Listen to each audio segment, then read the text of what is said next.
Сәлем достар, мен бүгін Pinduodu'дағы ең күшті лайфхакпен бөлісетін боламын. Ол екі затты бір заттың бағасына сатып алу. Яғни сіз екі заттың ақшасын төлеудің орнына бір заттың ақшасын ғана төлейсіз. Ол қалай? Ең бірінші мынандай подписаться деген кнопка тұр ғой астында. Сол кнопканы басып, маған тіркеліп кетсеңіз, өте жақсы болар еді. Рахмет. Ал онда біз қалай екі затты бір заттың ақшасын сатып аламыз, соны сіздерге түсіндіріп өтейін. Міне, КамАЗ суретіне кіреміз.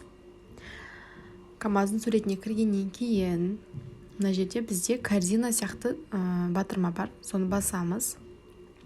Сол батырманы басқаннан кейін мында түрлі категориядағы, жақсы качестводағы заттар бар. Мысалға аяқ киім дейінші. Не бір аяқ киім.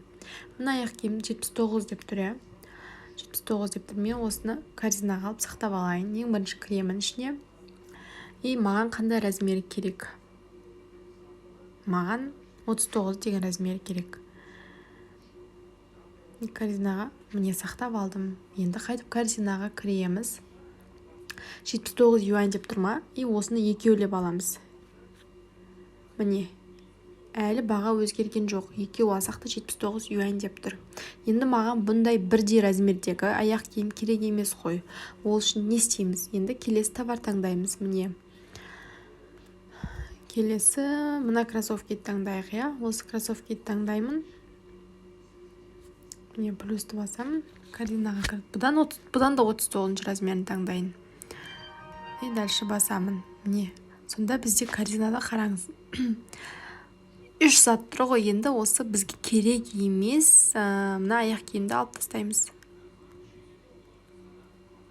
Көрдіңіз ба? Сонда біз 79-ға бірде екі зат, 79 юаньға екі зат сатып аламыз. Міне, осындай бағада ары қарай былай дальше төлеп, заказ бере берсеңіздер болады. Рахмет сіздерге, до конца көргендеріңізге. Егер де менің каналым ұнап жатса, лайк басып, комментарий қалдыруларыңызды сұраймын.